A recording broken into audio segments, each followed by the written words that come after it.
Valley Junction, Amargosa Opera House. We're right here at the state line and the entrance, right around the corner from our entrance to Death Valley Park.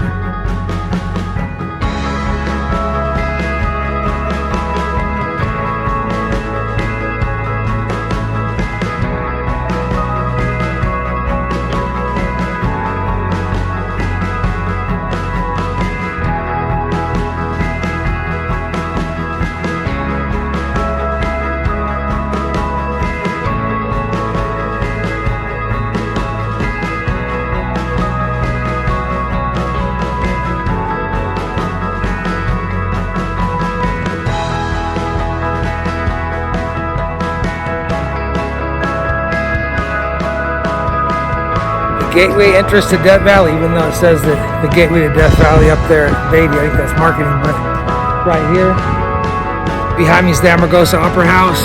Hard to imagine, but back in the day there was 300 people here that lived here right by the Opera House. 300 people, and the Tonopah Tidewater Railroad came right through here. It's crazy to imagine that during the summer months, like June through like I think October, it's 110 to 120 degrees out. Right now it's about 100, but we're early. It's just right at the beginning of June. So if you come out in the summer, expect 110 to 120 degree temperatures. But yeah, you can see the remnants of what used to be out here. Right behind that's the Amargosa Opera House. And like I say, with the Tonopah Tidewater Railroad came out through here, it's cool because imagine it being like 110, 120 degrees out, and that you'd be met at the train with white gloves. It was like fancy, you know, cats with white gloves and suits would come out and greet you. I'll try and find some pictures to throw in to show that, but it was kind of extravagant, you know. And out here, it's no joke. Death Valley, middle of somewhere. Population here now is 4, roughly, give or take. Not sure who's counting on the consensus, but Death Valley Junction. I'll jump on the bike, show you some more.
Extreme heat danger. I'm not joking.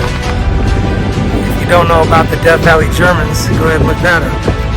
Talk about a bad day. Turning into the end of their lives.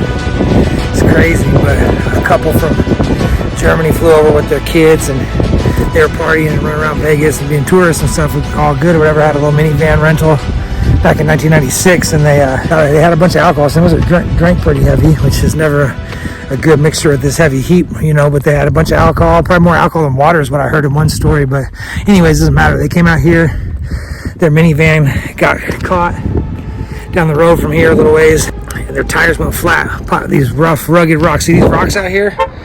Even these rocks out here look like tougher than average rocks. It's crazy, man. It's rugged land. But yeah, their minivan popped some tires out in the rocks, and they took off from their car, started walking.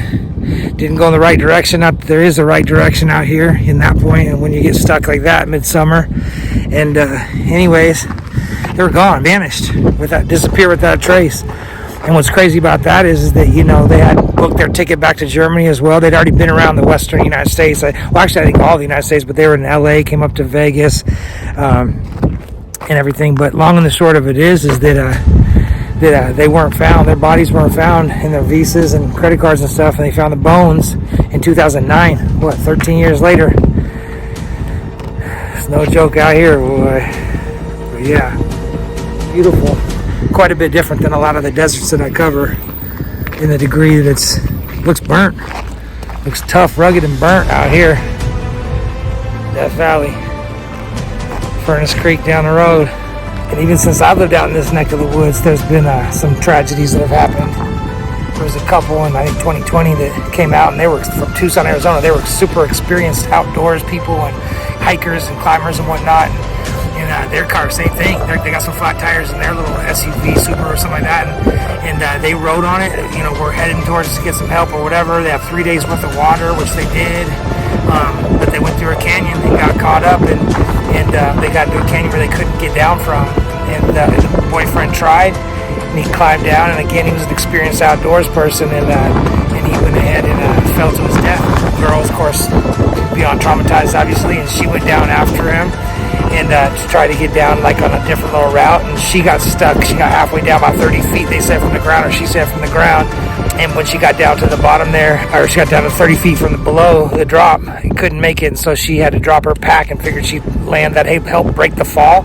So she put her pack down, dropped her pack down the ground, and then jumped down and broke her ankle in half, snapped her ankle in half, and then was stuck there. This is a short version of the story. You should look it up. It's crazy, but again, their experienced outdoor stuff probably for sure saved her life. There's no question about it. So for the next 5 days, she sat there with a broken ankle on the side of this cliff where her boyfriend had fell into his death, next to his body decomposing, obviously, even though I'm sorry that's morbid and whatnot, but, you know, sat there next to her dead boyfriend for 5 days in the heat. Imagine that.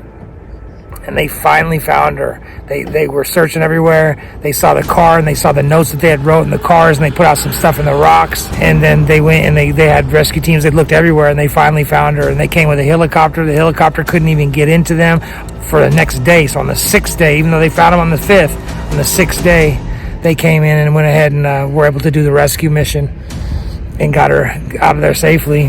And of course, her boyfriend had already passed. So this stuff happens. Since I've lived here, it's like 2020. So since I've lived in Vegas, this has happened. And yeah, out here, very unforgiving.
Everything about it is tough. Pretty cool.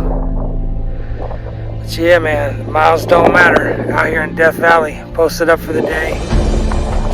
Pretty amazing spot.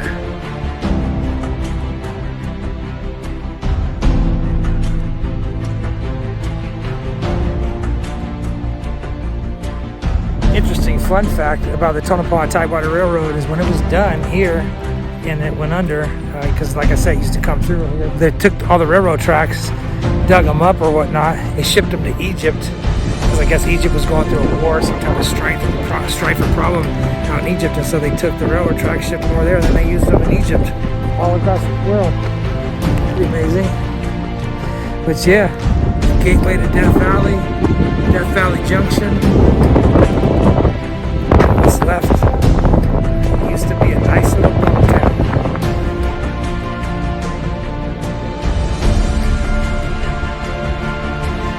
needless to say, bring lots of water when you come. If you come in the summer months, you might want to avoid it. But if you do, bring a whole bunch of water, electrolytes, Gatorade, and have fun. Be careful.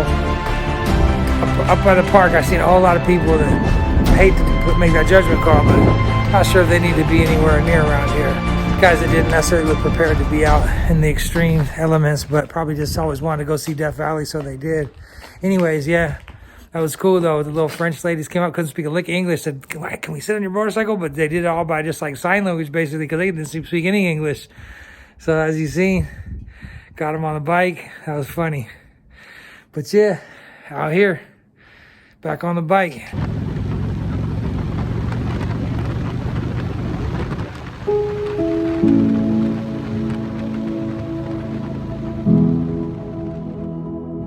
Yeah, this desert can be real unforgiving. It'll bring the pain, kind of like real life. I know a little bit about that. Got a lot of pain in my life, a whole lot of pain.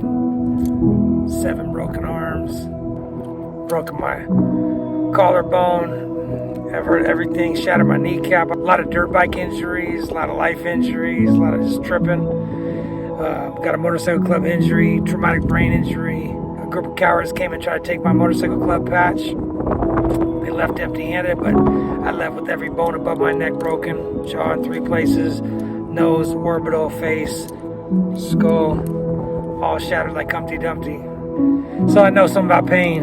I know about being the tough guy and all that shit. But I tell you what, just like this desert, you know, it gets tough because it's got to survive. Everything's got to survive out here. It's got to be tough to survive, you know. It's kind of how life is. But I'll tell you what, as I get older and I think about this stuff, in hindsight, I would say, stay soft as long as you can. Stay kind, loving, compassionate, forgiving, you know, treating others with respect, being kind, just being soft, be like a child, how kids are, you know, before kids get all jaded, they're loving and trusting, you know, and that's a better way to be. Trust me, I know all about the tough guy stuff, for real. It's better to, it's funny too, because we got this whole society, even the subcultures I've lived in with the motorcycle clubs and the street life, the gangster shit, all that stuff. There's some kind of fake imaginary merit badge to be the toughest, or be tougher, and be hard, be calloused and harden your heart. That's some bullshit. The truth of the matter is in life, it's better to be soft, it's better to be kind. Like I say, compassionate, loving, caring, forgiving. You know, that's important. A lot of us, myself included, lose that, forget about that along the way. Doesn't make it any less true though. So, you know, go out there, be kind to each other. Go see the world, like I say, man. The miles don't matter. They don't matter what you've been through. Trust me. I know. I've been through a lot of tough stuff. A lot of stuff. Bad stuff. But go out there and see the world, man. Make these miles not matter. Be kind. Be good to others. Be forgiving. When you got burnt, if you've gotten burnt, still forgive people. Give people the benefit of the doubt. Don't get hard and jaded and like thinking like, oh, everybody's done me dirty, so I'm going to go do them dirty. Vicious cycle, man. Hate plus hate equals hate. For real. Anyways, that's my little soapbox thing for you for now. But Death Valley, man, out here in the beautiful desert. Miles.